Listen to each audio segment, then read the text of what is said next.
fish to my left there. Continuing around the table, we have a player in seat 8 here who I'd probably refer to as an SLP, 24-6.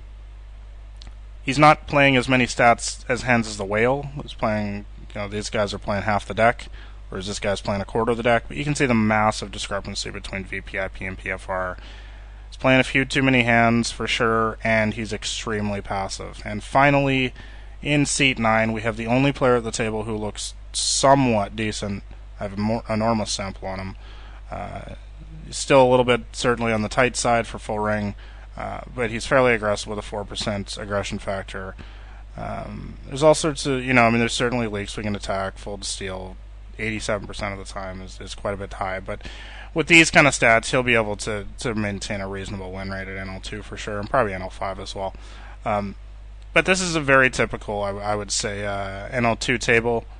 We only have one player at the table who's remotely decent. So, as I was saying before, as long as you're not shooting yourself in the foot, which is pretty much what all people do that aren't winning at this stake, and have a decent grasp of how to play positionally aware and aggressive game, as I talked about in the first video, I think, especially in picking your spots, not getting involved in silly marginal hands, getting out.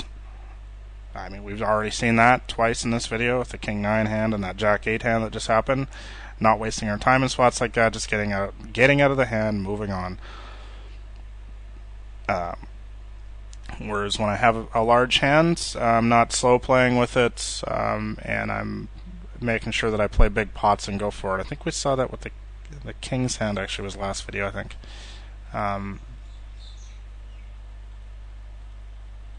I'm picking my spots basically. I'm not screwing around. There's gonna be tons of spots, of course, where I don't have much, and if I have an ability to pick up those pots, sure, of course, I'm gonna make the C-bet every single time. I'm gonna be the one raising, of course, coming into the pot, so I'm gonna make the C-bet nearly every time. Limping, I'm just gonna give the fish tag right away. This guy's playing 71% of hands. I think that's goes without saying what kind of player do we have there. I'm not going to get too crazy out of line. King 6 off is a little bit light, I would say. If I had something even as decent, I don't know, King 9, King Jack, King 10, I would raise it up there. I don't want to get too out of line, even though I know that this is just a real free money spot for me here with these players who are not good. Against this 70% of the 70% VPIP guy, I'm actually King 6 is ahead of his range, so I'm actually raising him for value.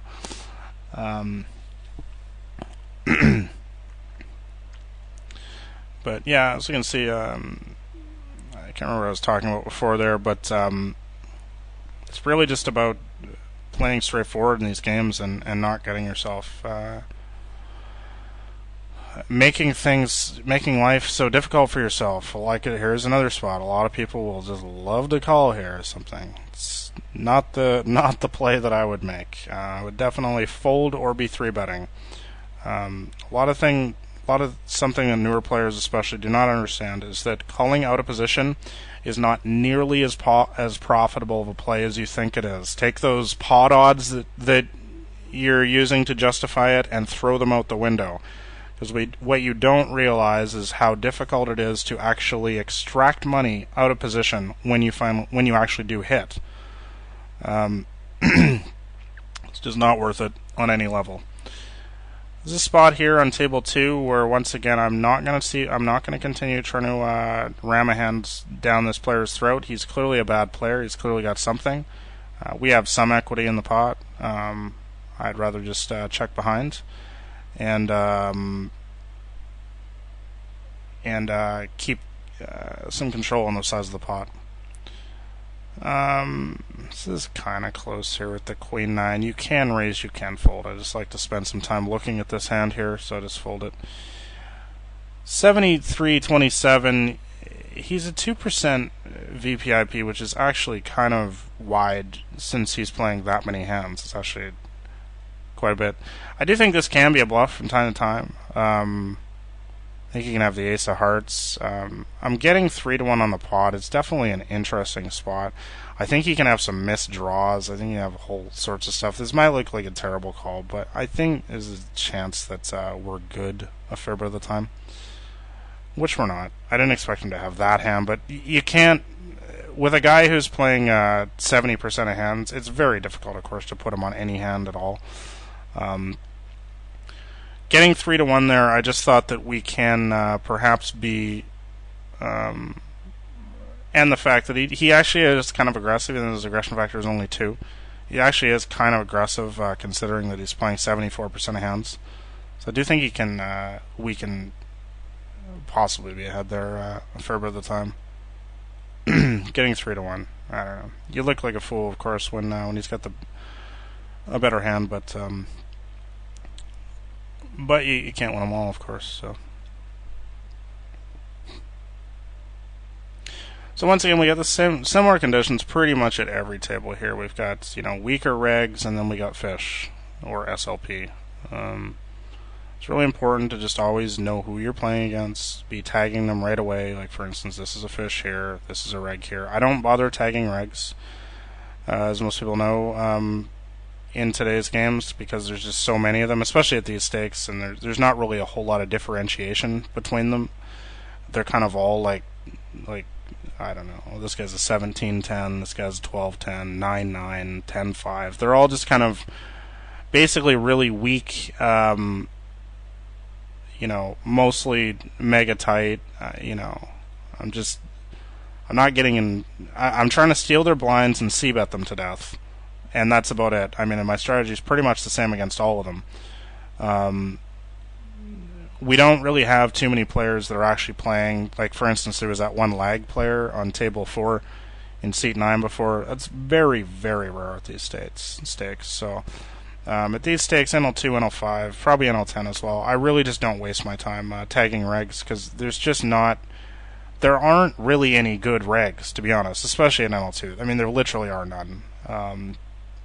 Even mostly at NL5, so I'm pretty much just playing a standard game against them, and I don't waste my time. And also, there's just so many more fish at these stakes. I mean, we can see we've got tables where we've got 3, 3, 2, and that I've marked as fish, and I'm not actively spending my time here. There might even be more.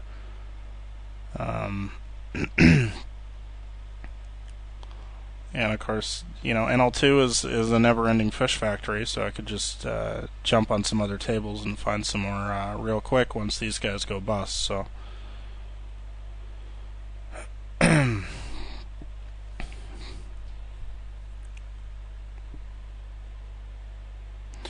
but I've definitely said it a lot of times at these stakes, is that really the key to success is just not defeating yourself, and I really think that's why most people do not have success at these stakes. I know I sound like a broken record, but if I get through to a couple people and turn their game around, then I guess it's worth it. We're going to see further on as I progress through this series, go on to NL5, NL10, maybe higher, that things change a lot. I mean, I have to start really thinking about my opponents and ranges and stuff like that a lot more, whereas NL2 is just like shooting fish in a barrel. I mean, it's like fishing. It's like just sit there and wait for the bite, I mean, there's not really a whole lot else to it. So, it pains me to see people just overcomplicating these stakes. It's just crazy, Just the most basic game possible is what beats these stakes. You should still play hands. You shouldn't play like 8% of hands like our standard regs at these stakes. I'll be playing like 15 to 20% of hands, and just trying to take down pots. C-betting and stuff. But other than that, just giving up. Or they're fighting back. They're hanging around. Just let it go. Just understand you need to have a lot of patience to beat these games, and the biggest thing is you're gonna make big hands and you're gonna win big pots. Don't throw away all your profit in between that by getting involved in all these stupid hands where you've got Jack-9 suited and you've got second pair and you just know he's trying to bluff you on the river, and you're in a $2 pot for God knows why, because you decided to barrel the turn with your second pair. Just don't do stuff like that.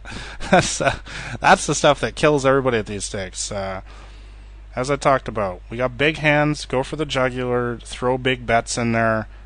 They'll pay you off. When you've got these mediocre second pair draws and stuff like that, do way more checking the turn.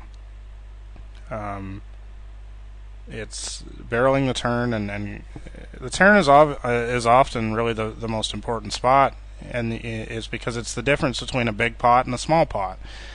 And a lot of times when we got second pair, we don't need to be creating a huge pot, especially against players who just are not going to fold a top pair, for instance.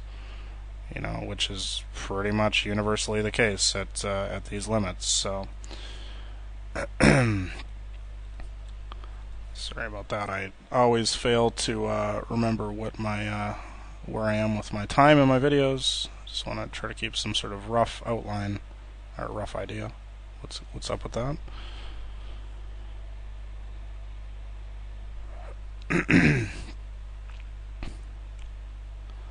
So yeah, just straightforward play is the way to go with these stakes. I definitely see that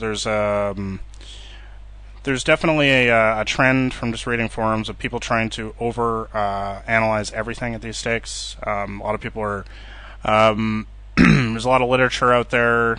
There always seems to be new books coming out. There's a lot of different sites making training videos, including this one, where people are talking about pretty advanced concepts. There's always new sort of in vogue theories. Like I think GTO is the one that everyone's talking about these days. You gotta understand at NL2, none of this stuff matters at all. Like if you're honestly thinking about GTO or something in NL2, you're definitely you're probably just screwing up your win rate. There's nothing GTO is going to help at these stakes. These players are not thinking about anything. They're bad players. That's why I'm just going to 3-bet this guy with my kings. He'll call. As long as the ace doesn't come and he's got anything at all, I'll stack him. So I'm not GTOing my bet sizes or anything. I've got kings. I make a big raise. I get it in versus a bad player. Pretty much that simple. She's kind of a strange player because he's 19-2. This is on the loose side for regs. But of course the gap between the two is enormous. This is a spot, again, I'm not getting tricky. I'm just going to make a bet. I don't need to make an enormous bet, of course. I'm going to bet just half pot in this spot, just because we have the deck completely crushed. But checking behind here is ridiculous, because they don't fold anything. As you see, he's more than willing to check raise me when I've got the absolute nuts. I don't know what he can have, but... And again, I'm not going to screw around, get stupid, just throw the rest of his 30 cents in there and be done with it. And let him call off.